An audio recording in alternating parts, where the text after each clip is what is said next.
Bakit ang mga mayayaman ay lalong yumayaman habang ang mga mahihirap ay lalong naghihirap?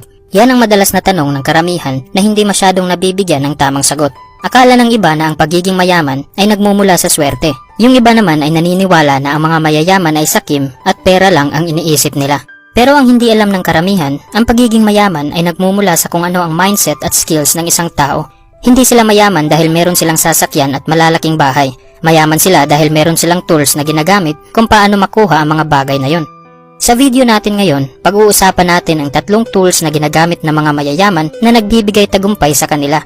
At ang mga tools na yon ay ang leverage, oras, at mindset. Isa-isahin natin ang mga ito. Number 1. Leverage. Ang rason kung bakit kailangan mo ng leverage dahil limited lang ang oras at lakas natin. Dahil sa leverage, kaya mong matapos ang isang gawain sa loob lamang ng maikling panahon at kaya mong gawing simple ang mga mahihirap na bagay. So ano ba ang ibig sabihin ng leverage? Ang leverage ay ang pagkuha ng maximum na result gamit lang ang minimum na effort.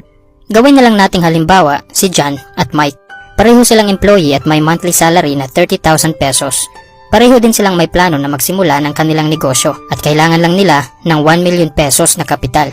Si John ay napaisip na kung mag-iipon siya ng 100,000 pesos taon-taon, kaya na niyang magsimula sa kanyang negosyo pagkatapos ng 10 taon. At dahil sa plano niya na yon, nagtatrabaho siya ng habang oras araw-araw para makuha niya ang kanyang annual target na 100,000 pesos. At lumipas ang 10 taon, nakapag-ipon siya ng 1 milyon at nagsisimula na siyang magtayo ng kanyang negosyo.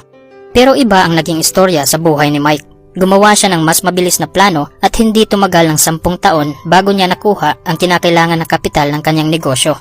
Ang ginawa ni Mike ay nag-iipon lamang siya ng 20% sa kailangan na kapital o 200,000 pesos at inimbitahan niya ang kanyang mga kaibigan para mag-invest sa kulang na 80%. Meron din silang terms and conditions kung magkano ang interes sa hiniram niyang pera at pagkatapos ng 2 taon, nakapagsimula ng magtayo ng kanyang negosyo si Mike.